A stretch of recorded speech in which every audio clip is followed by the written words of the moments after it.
안녕하세요. 꿈라디오 도윤에 오신 것을 환영합니다. 얼마 전에 전 남편이 전화를 걸어와서 도움을 요청하길래 단칼에 거절했지만 며칠 동안 가슴이 텅 비어버린 듯한 기분이 들어서 차마 어디에 말할 수도 없고 얼굴이 화끈거려서 여기에라도 털어놓으려고 이렇게 사연을 보냅니다. 저는 이제 50대 중반의 여자입니다. 20대 중반에 철없이 결혼했다가 정말 상상도 못할 고된 시집살이를 겪었죠. 남편이라는 사람은 자기 가족밖에 모르는 사람이었고 제가 배불러 땀을 뻘뻘 흘리며 제사와 명절 음식을 준비하는 걸 너무도 당연하게 생각했어요. 그 세월이 너무 억울하고 분해서 이혼을 하고서도 마음속으로 얼마나 끓였는지 몰라요. 지금은 다행히도 고생한 엄마를 이해해주는 자식들이 있어서 위안이 되지만 그래도 그 분함은 여전히 남아 있습니다. 어쨌든 우리 아이들은 아빠의 빈자리를 느끼며 자랐고 그만큼 사랑을 덜 받았다고 생각하니 미안한 마음이 큽니다. 시댁 식구들은 처음부터 이상했습니다. 결혼하고 나서도 시댁에서는 말이 얼마나 많았는지 신혼여행에서 돌아온 날부터 어이없는 상황을 마주해야 했습니다. 신혼여행을 다녀오고 나서 친정에 들러서 이바지 음식을 싸들고 시댁에 갔더니 시어머니가 이불을 죄다 내놓으셨더군요. 그래서 제가 이게 뭐예요? 라고 물었더니 시어머니가 뭐라고 했는지 아세요? 빨래해야지. 세탁기는 잘 안 빨리니까 발로 꾹꾹 밟아서 빤 후에 마지막엔 꼭 짜내야 세탁기로 빠는 건 눅눅해지거든. 어디 한번 새 신부 손이 얼마나 야물한지 보자고. 지금 같았으면 문을 박차고 나왔겠지만 그땐 뭐가 그리 무서웠는지 도대체 왜 다 참았는지 모르겠어요. 당시에는 이혼하면 큰일 나는 줄 알고 남편 흉이 곧 내 흉이려니 하며 살았어요. 정말 바보였죠. 결혼 생활 동안 제주도로 갔던 신혼여행이 마지막으로 가족여행도 제대로 못 갔습니다. 아이들은 학교 소풍이나 수학여행 외에는 어디 나가보지도 못한 채 컸어요.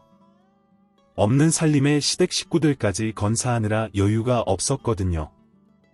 그때는 무조건 내 아이들이 우선이었어야 했는데 제가 돈을 벌지 않으니 남편이 하자는 대로 끌려다닌 거죠. 그러다 보니 시부모님과 시누이의 기세는 날이 갈수록 거세졌습니다. 저를 파출부처럼 부리듯 했죠. 시어머니는 아이 둘을 낳고 기르는 동안에도 도와주기는커녕 걸핏하면 불러서 화장실이나 주방 청소를 시키고 김장할 때도 본인은 손을 놓고 잔소리만 했어요. 제가 그 말에 따라 움직였는데 결과가 좋지 않으면 제 탓을 하며 이제 좀 알아서 할 때가 안 됐니?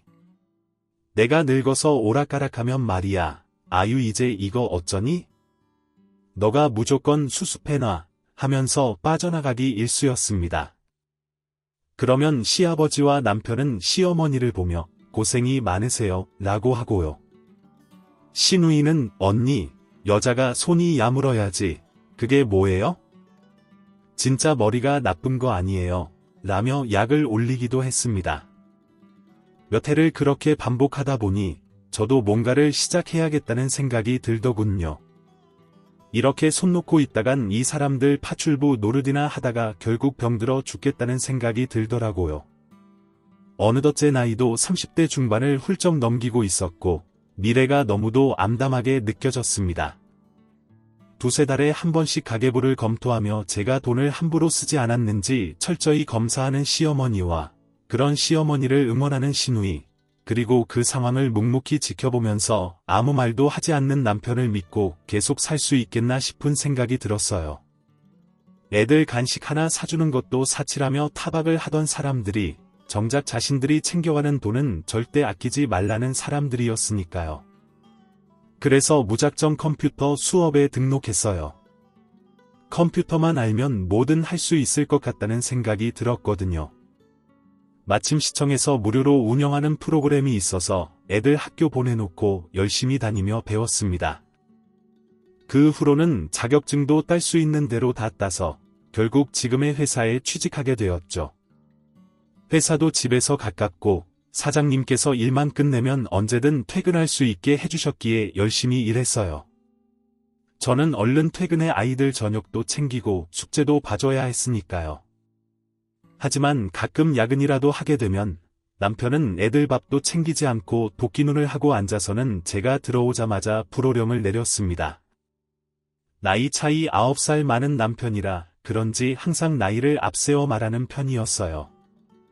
그러면 또 저는 얼른 상을 차리면서 늦게나마 저녁을 먹는 아이들을 챙겼죠. 그런데 남편은 저에게 비아냥대며 웃기고 있네. 내가 뭘 한다고 지금 애들 밥 챙기면서 좋은 엄마 흉내나 내냐? 월급이나 제대로 가져오는 것만도 다행이겠네. 내가 나가서 일한다고 해서 집안일이 저절로 해결되는 줄 아나? 라고 빈정대며 깎아내리기 바빴습니다. 그렇게 시간이 흘러 3달이 지나고 정식 직원이 되던 날 시어머니가 가계부를 보자고 하시더군요. 그래서 보여드렸더니 시어머니가 너 번 돈은 왜 안 적었니? 너 벌써 딴 주머니 차는 거야 라고 하셨어요. 그래서 제가 이건 애들 몫으로 제가 따로 챙길게요. 아범 것만 신경 쓰세요 라고 했죠. 그러자 시누이가 언니 여자가 벌어봐야 얼마나 번다고 딴 주머니까지 차고 다녀? 요즘 언니 일한다고 엄마 내 엉망인 거 몰라요? 차라리 용돈이라도 올려주던가 양심이 없어요 라고 비꼬더라고요. 남편은 그 말을 듣고는 내버려 둬라. 내가 그 입으로 그렇게 말했으니 나중에 애들 일한다고 돈 달라고 하지 마라. 아니 이참에 내 월급도 그냥 내가 다 쓰면 되는 거 아니냐 라며 비아냥거렸죠. 그래서 저는 그 자리에서 그럼 집에 밥은 해야 하니까 공과금하고 식비만 주면 돼요. 아빠로서 그 정도는 해야죠. 어차피 지금도 그 정도만 하고 나머지는 다 당신 마음대로 쓰잖아요. 나도 그럼 편하니까 그렇게 해요. 당신도 여기서 거저 살 수는 없잖아요. 라고 했더니 세 사람이 킥킥거리며 나중에 후회하지 마라 하고 웃더군요. 그래서 한 달에 100만 원만 받기로 하고 가계부도 쓰지 않게 되었어요. 오히려 숨통이 트이는 것 같다 훨씬 편했습니다. 사실 그 당시 남편 월급이 250만 원 정도였는데 시댁에 들어가는 돈이 적게는 50만 원에서 많을 때는 80만 원이나 됐거든요. 제가 애들 먹이고 입히는 데에도 돈이 빠듯했죠. 그런데 제 월급이 180만 원이었으니 남편이 주는 100만 원만으로도 전보다 훨씬 여유롭진 않더라도 충분히 먹고 살 수 있었습니다. 큰 차이는 없었으니까요. 그래서 절대 제 월급이 얼마인지 밝히지 않았어요. 애들 앞으로 모아놔야 나중에 학원도 보내고 대학도 보낼 수 있으니까요. 그렇게 가끔 아이들과 외식도 하고 친정 부모님께 용돈도 보내며 살았죠. 그러다 보니 우리 가정에서 남편의 존재감은 점점 더 작아졌어요. 가끔은 차라리 없는 게 편하게 느껴질 때도 있었고 아이들도 굳이 아빠를 찾지 않더라고요. 시간이 흐르면서 제 연차가 쌓였고 월급도 점점 올라 어느새 남편의 월급보다 많아졌습니다. 남편은 작은 빌딩에서 청원경찰 비슷한 일을 했는데 월급이 오르는 일은 없고 그저 오래 일할 수 있다는 점만이 장점이었죠. 시부모님은 그 일도 준 경찰 일이라며 감사하라고 했고요. 젊었을 때 남편은 운동을 꽤 잘해서 선수촌 상비군에도 뽑힐 정도였는데 운동을 그만두고 나니 안정적인 일자리를 구하는 게 어려웠다고 하더군요. 동기들 중에서 그나마 자신만 사람답게 살고 있다며 자랑하기도 했습니다. 그런데 제 월급이 오르고 나니까 남편은 그저 나이든 능력 없는 아저씨일 뿐이라는 생각이 들었어요. 그러면서 남편이 더 이상 예전처럼 무섭지도 않았고 무조건 하자는 대로 따르지도 않게 되었죠. 역시 경제력이라는 게 무섭긴 무섭더라고요. 적금도 들었고 저축통장도 따로 만들어 돈도 꽤 모았습니다. 맞벌이 6년 만에 어디 전세라도 얻을 만큼은 모았으니까요. 그러던 어느 날 남편이 생활비를 줄이겠다며 거들먹거리더군요. 그래서 그러라고 했습니다. 언젠가 그럴 줄 알았거든요. 그렇게 80만 원으로 줄이더니 50만 원, 나중엔 30만 원만 주겠다고 하더라고요. 그래서 저는 그럼 반찬과 밥은 그 정도로 준비할게요. 대신 당신은 차려 먹고 설거지하고 빨래도 본인 옷은 본인이 알아서 해요. 난 애들이랑 내 것만 챙길 테니까 라고 말했죠. 더 이상 말 붙이지 않았습니다. 그때는 애들이 다 고등학생이었고 제가 기본적인 것만 해주면 아이들도 자기네끼리 알아서 챙길 수 있을 정도였으니까요. 저로선 아쉬울 게 없었죠. 차라리 그런 것에 신경 쓰느니 일을 더해서 성과금을 받는 게 더 나았거든요. 일을 하다 보니 그런 문제에 연연하지 않게 된 것도 좋은 점이었죠. 내심 속이 시원하고 통쾌하기도 했고요. 계속 그렇게 속이 시원했으면 좋았을 텐데 인생이 그렇게 순탄하지만은 않더라고요. 어느 날 갑자기 친정엄마가 편마비 증세로 응급실에 실려갔고 병원에서 검사해보니 뇌경색이라는 진단이 나왔다는 연락을 받았거든요. 친정아버지가 병간호를 하셨지만 서울의 큰 병원에 가보는 게 좋을 것 같아서 부모님을 저희 집으로 모셔오고 싶었어요. 아이들에게 말하니 당연히 그래야 한다고 했지만 남편은 거기서 치료받으시면 되지 굳이 우리 집까지 오시면 내가 불편해서 어떻게 있겠냐. 생각이라는 걸 좀 하고 말아라 고 하더라고요. 남편은 결혼 이후 불편하다는 이유로 친정에 한 번도 안부 전화조차 하지 않았던 사람인데 제가 그걸 까맣게 잊고 있었죠. 전 같으면 그냥 넘겼을 일이었는데 그때는 이상하게 울컥해서 나는 당신 부모님이 편해서 연락하고 들여다보는 줄 알아요? 당신 이런 식이면 나도 더 이상 안 할 겁니다.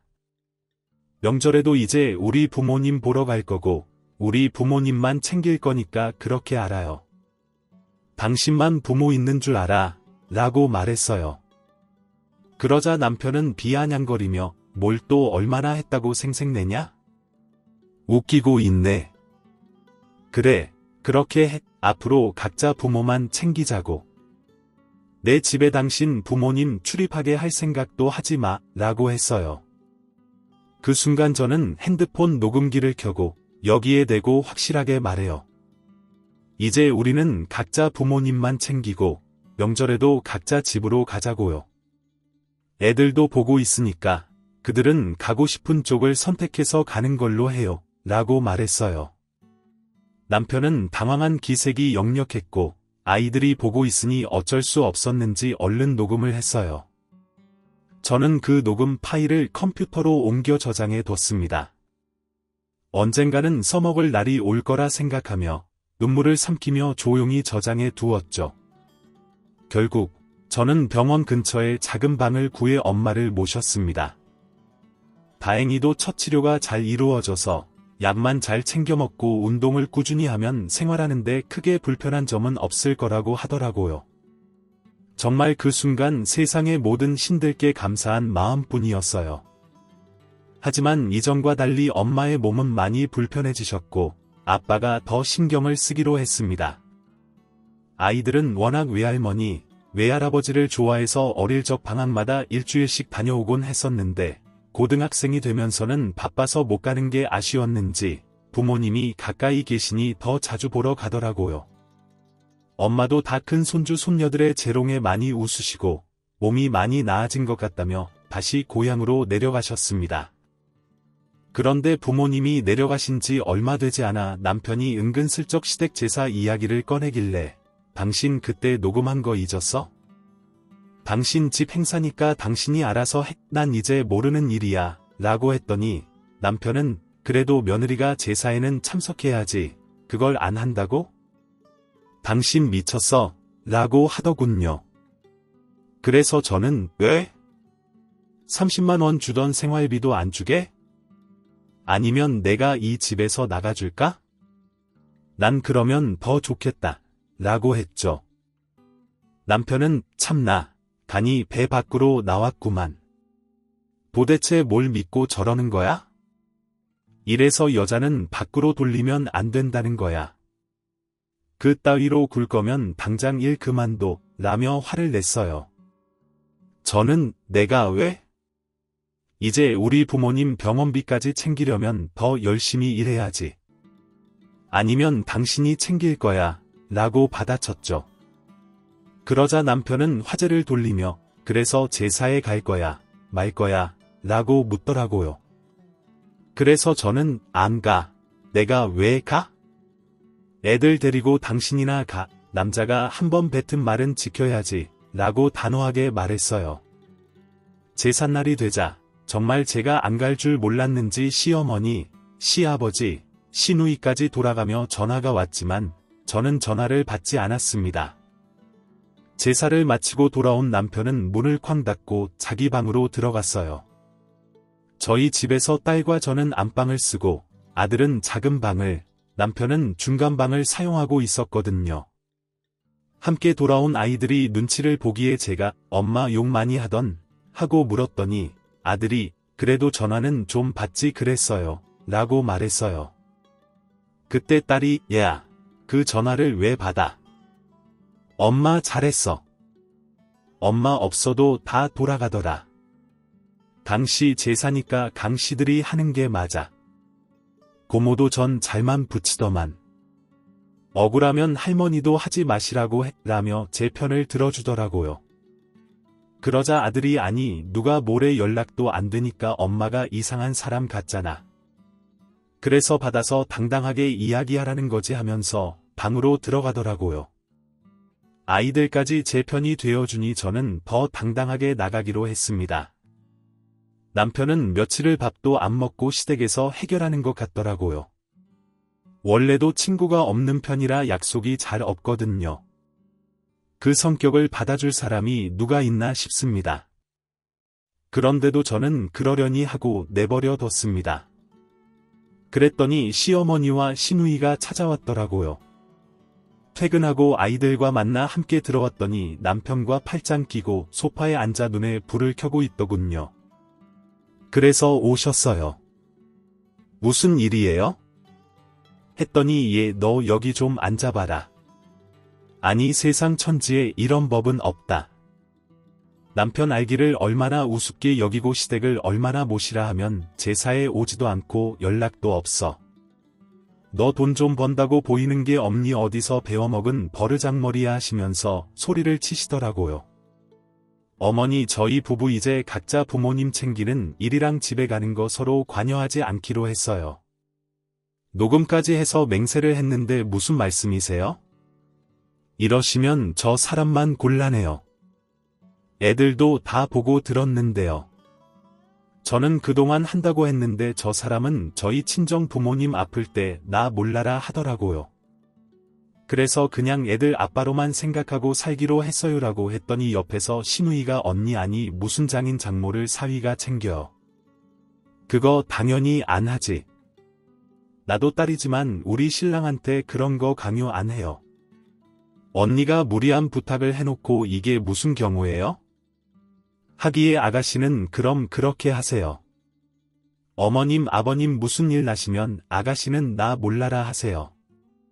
저도 이제 모르는 일이에요라며 방으로 들어가려 하자 시어머니가 지금 우리 아프라고 고사를 지내는 거냐 아주 그냥 미쳐가지고 가관이구나 하며 소리를 높이자 딸이 나서며 할머니 아빠가 그때 심해서 알지도 못하면서 왜 엄마한테 그래 그러게 아쉬운 거 있는 사람이 잘했어야지라며 막아서더군요.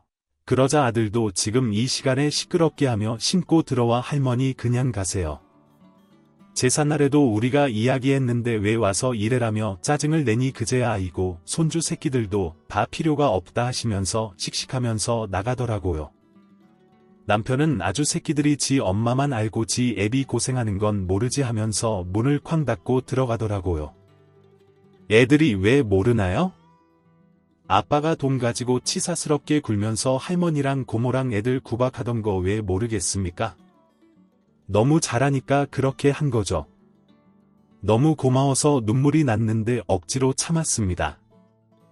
그런 제 마음을 딸아이가 아는지 절 뒤에서 안아주며 엄마 우리가 엄마 편이야 그러니까 걱정하지 말라며 다독여주더라고요. 지금 생각해도 그날 얼마나 든든했는지 모릅니다. 우리 애들이 엄마 편 들어주니 세상이 제 것 같더라고요.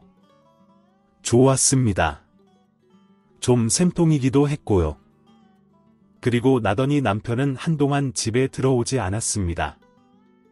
어차피 있으나 마나 한 사람이라 그러려니 했습니다. 장가들면서 가지고 온 거라고는 이 집뿐이었는데 포기하고 안 들어오지 않을 테니까요. 그냥 본인이 오고 싶으면 오는 거고 안 오고 싶으면 안 오겠지 했습니다. 그런데 아들이랑 딸은 또 마음이 안 됐는지 전화를 했나 봐요. 그런데 안 받더랍니다. 그래서 하지 말라고 했습니다. 괜히 와서 성질 부리면 TV 보기도 힘들다고요. 그랬더니 지들도 웃긴지 웃고 말더라고요. 주말에는 친정집에 반찬이랑 이것저것 필요한 거 사서 다녀오고 하느라 정신없이 바빴습니다. 딸 아이가 고3이 되면서는 정말 정신이 없더라고요. 다행히 아이가 잘해줘서 제가 신경을 많이 쓸 부분은 없었지만 혹시나 아이가 지칠까 신경이 많이 쓰였습니다. 그런 누나를 보면서 아들도 자극을 받아서인지 고2인데도 열심히 하긴 하더라고요. 시간은 정신없이 흘렀습니다. 회사에서 저희 직급은 어느새 부장이었고 그만큼 일도 늘어 더 바쁘더라고요. 딸은 원하는 대학 원하는 과에 합격했고 늠의 아들은 조금 하향 지원에 가긴 했지만 원하는 과에 들어갔습니다. 감사하게도 두 아이 다 전액 장학금을 받고 들어가 용돈만 보태주면 돼요. 저희 부담이 좀 줄더라고요. 그 와중에도 남편은 장학금 받으면 좀 떼줘야 하는 거 아니냐고 했다가 아이들이 떼줘도 엄마 떼주지 왜 아빠를 줘? 라고 이야기에 삐졌다가 내버려뒀더니 그냥 또 풀려 반찬 투정을 하곤 하더라고요. 마음 같아서는 내쫓아버리고 싶었지만 그래도 집주인이니 봐주자 싶었죠. 그냥 저는 말을 잘 섞지 않았습니다. 제 문제만으로도 저는 머리가 터질 것 같았으니까요. 친정 엄마의 건강은 꾸준히 유지가 되며 안정기에 접어드셨지만 그래도 제가 안심이 안 돼 매주는 아니어도 한 달에 한두 번은 가려고 노력했습니다. 회사는 또 새로운 변화가 일고 있었기에 그 부분을 다시 점검하고 따라가느라 정신없기도 했고요. 그렇게 저의 40대는 굉장히 바쁘게 지나가고 있었습니다. 그러던 어느 날 방에 있던 남편이 헐레벌떡 나오더니 아버지가 쓰러지셨더라며 채비해서 가자고 하더라고요. 놀란 마음에 함께 병원으로 달려가 보니 시어머니는 울고 계시고 시아버지는 누워 계시더라고요. 의사 선생님께서는 내일 아침에 검사를 더 해봐야 할 것 같긴 한데 엑스레이 상으로는 출혈이 보이는 것 같아요. 급하게 수술을 들어갈 건 아닌데 좀 지켜봐야 할 것 같습니다라고 하시고 시어머니와 남편은 울기만 하더라고요. 시누이는 뒤늦게 나타나 시어머니와 남편을 끌어안고 울더니 눈물은 나지 않아 멀뚱거리고 있는 저를 보자 이래서 며느리는 남이야 어쩜 눈물 한 방울 안 흘려라며 시비를 걸더군요. 그래서 저까지 안 있어도 될 것 같네요. 저는 애들이랑 들어가 볼게요. 애들 학점 맞춰야 해서 시험 공부하러 가야 해요. 검사하시고 나중에 이야기해요라며 나와버렸습니다. 저희 엄마한테는 불편하다며 걱정 한마디 안 보태던 남편의 얼굴이 떠올랐거든요. 제가 거기서 욕바지까지 하고 싶지 않았습니다. 그래야 할 이유도 없었고요. 아이들은 할아버지를 걱정하면서도 본인들이 해야 할 일이 있으니 절 따라 나서더라고요. 학점이 모자라면 장학금이 취소가 되는데 시험 기간이었거든요. 나중에 문병을 다시 가자고 이야기하며 데리고 왔죠. 딸내미는 할머니한테도 전화를 해보는 것 같더라고요. 시아버님은 뇌출혈 판정을 받으시고 결국엔 수술을 하게 되셨습니다. 일단은 아프시니 병원에 문병도 가고 필요하다고 하시는 거 사다 드리고 했죠. 아무리 그래도 애들 할아버지신데 딱 잘라 모른 척할 순 없겠더라고요. 게다가 몸이 불편해지시기도 했고요. 왼쪽 팔과 왼쪽 다리가 마비가 오고 어느 쪽에 문제가 생겨 전과는 다르게 생활하시는데 불편하게 되셨거든요. 아버님은 답답해지신 만큼 화도 더 잘 내시고 소리도 더 잘 지르시더라고요. 발음도 불분명한데 못 알아들으면 짜증을 내시더라고요. 상황이 그러다 보니 딸과 아들이 시험이 끝나고 자주 들여다보며 좀 도와드렸나 봐요. 그래서 잘했다 했습니다. 그리고는 저는 신경을 끊었죠. 저는 거기까지만 하면 됐다고 생각을 했으니까요. 그리고는 또 저는 저대로 바쁜 날들을 보냈죠.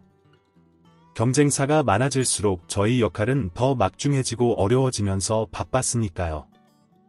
그래서 늦게까지 야근을 하고 집에 와보니 신노이와 남편이 거실에 앉아 절 기다리고 있더군요. 아버님은 좀 어떠세요? 어머님이 힘드시겠네요 하고 인사를 건네자마자 언니 남의 얘기예요. 정말 양심이라는 게 있어요라며 신우이가 쌍심지를 켜더군요.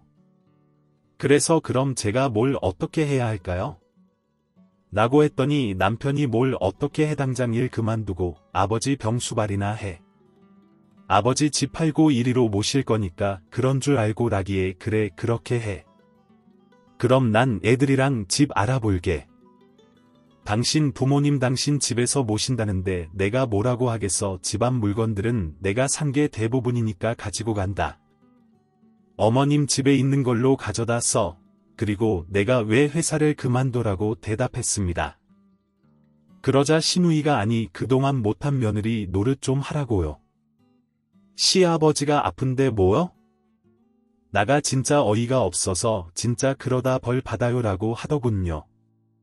그래서 코웃음을 치며 벌써 받고 있잖아요.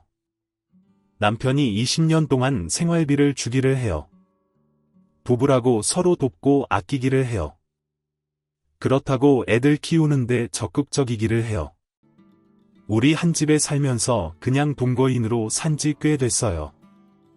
우리 각자 부모님은 각자 알아서 모시기로 했다는 거 알잖아요. 그리고 어머님 아버님이 절 며느리라고 예뻐하시길 했나요? 무슨 정이 있어서 제가 아버님 수발을 들어요.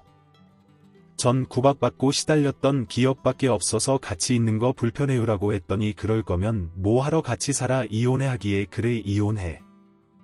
내가 알아보니까 동의하고 녹음한 건 법정에서도 효력이 있다더라. 어차피 그간에 당신 도움 없이 애들이랑 나 먹고 살았고 위자료랑 재산 분할도 다 양보할게. 그냥 부모님 모시고 살아.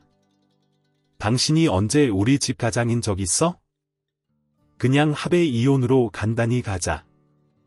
소송으로 가면 당신 그나마 이 집도 내놔야 할 걸라고 하자.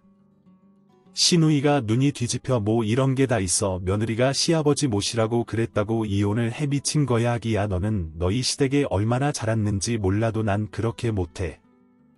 나 식모처럼 부려먹고 뭐라 그랬니 내가 아주 진절머리가 난다. 내가 그 짓을 왜 또 해 미쳤니 그리고 우리 엄마 아플 때 뭐라 그랬어 진짜 잠자고 있으니까 웃기고들 있네.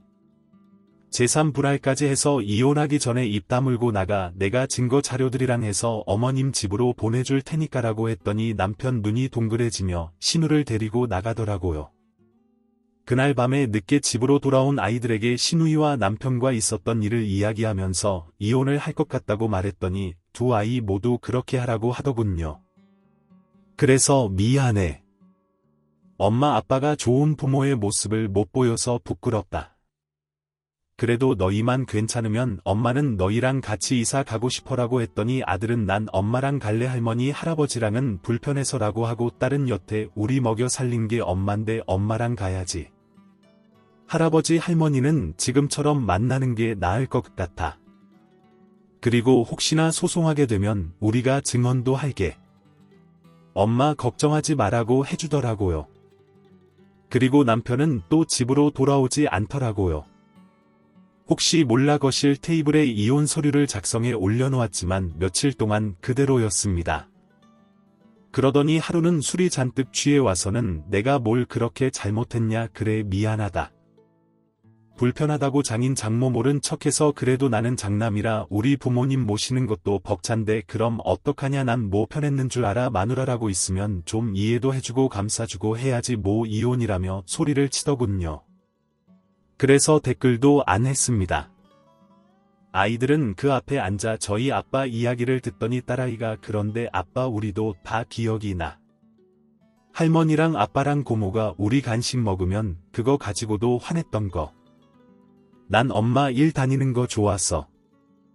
그때부터 우리 눈치 안 보고 간식도 먹고 옷도 좋은 거 입고 반찬도 좋은 거 먹었거든. 아빠 엄마한테 생활비 안 준 지 15년도 넘었다며 아빠는 남편의 역할을 안 하면서 엄마는 아내 역할을 해야 해라며 인상을 쓰며 말을 하니 말없이 가만히 있더라고요. 그런 남편에게 아들은 아빠 너무 때를 놓친 것 같아. 우리 지금은 아빠가 없는 게 편해.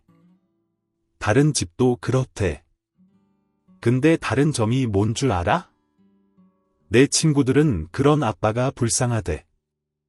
일하느라 가족과 보낼 시간이 없어서 그런 거라고. 아빠는 할아버지 할머니 챙기느라 그런 거잖아. 헐레벌떡 우리 챙긴 건 엄마야. 우리 용돈도 엄마만 주고 여자 혼자 남편이 있는데 우리를 다 먹여 살렸어. 이제 그만 엄마 놓아주고 아빠는 하던 대로 할아버지 할머니 챙겨. 우린 이제부터 우리가 엄마를 챙기기로 했어라며 이야기하더라고요. 그러자 남편은 벌개진 얼굴로 아무 말도 없이 이혼 서류에 도장을 찍더라고요. 아이들에게 고맙기도 하고 이런 일까지 직접 나서게 해 미안하기도 해 마음이 복잡했습니다. 부모가 돼서 부끄럽기도 하고요. 그래서 더 잘하는 엄마가 되자고 결심했죠. 그렇게 이혼 서류를 접수하고 집을 알아보고 하느라 더 정신없는 시간을 보냈습니다. 그 사이 시어머니는 제 머리채를 잡고 흔들기도 했죠.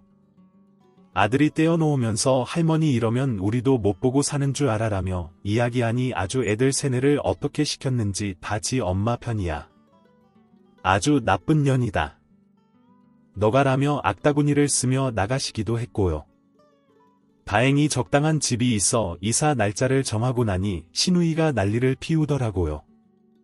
시어머니가 도저히 시아버지 수발 못 들겠다고 시누이에게 모시고 가라고 해서 시누이가 떠맡았는데 본인 신랑 눈치가 보여서 안 되겠다고 얼른 모시고 가란 전화였습니다. 그렇게 똘똘 뭉쳐 저를 괴롭히던 그 정신으로 아버님을 모시면 좋을 텐데 힘든 일이 생기니 그 끈끈했던 가족에는 다 사라지고 없더라고요. 아주 거지 같은 집구석이었죠. 이혼 판결이 나고 얼른 구청에 가서 신고를 하고 저는 완전한 이혼녀가 되었습니다. 아쉬움이나 슬픔 없이 온전히 개운함이 느껴질 만큼 좋더라고요. 그리고 더 열심히 일했죠. 회사는 어느새 규모가 커지며 저는 이사에 오르게 되었습니다. 나이 50에 들어 직장이 없었으면 제가 어떻게 이혼을 하고도 개운했을 것이며 초라하지 않을 수 있었겠습니까? 그렇게 아이들은 학교도 졸업을 하고 사회인으로서 자리를 잘 잡았습니다. 요즘처럼 취업이 어려운 때에 너무 감사한 일이죠. 아들이 군대에 있을 때는 시간이 멈춘 것 같더니 시간은 참 잘도 흘렀습니다.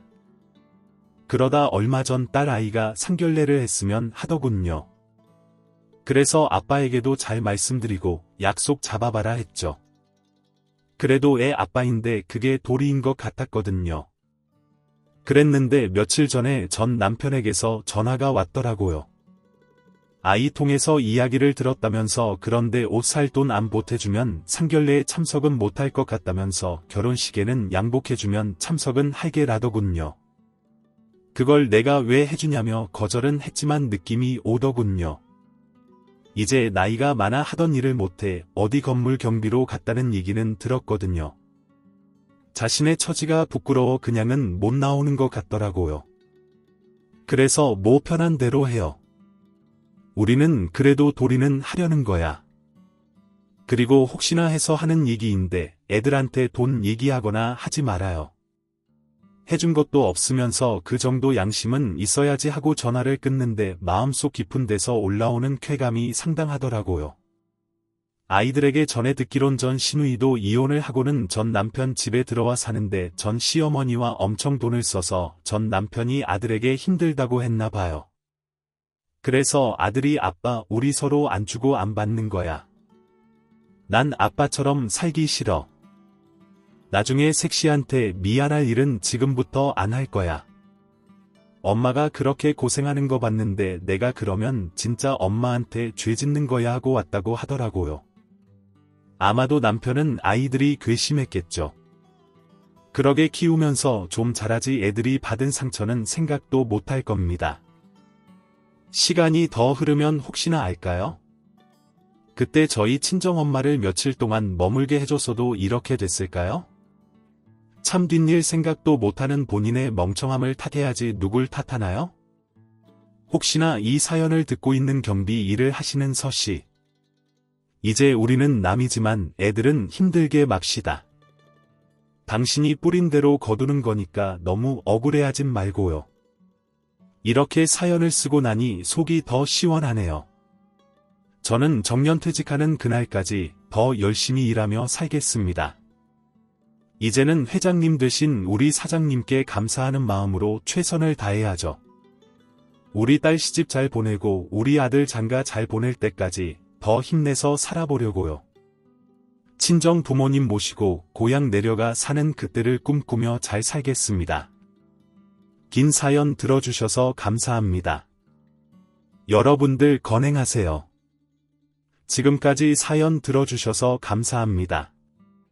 사연이 재미있으셨다면 구독과 좋아요를 눌러주세요. 감사합니다. 안녕히 계세요.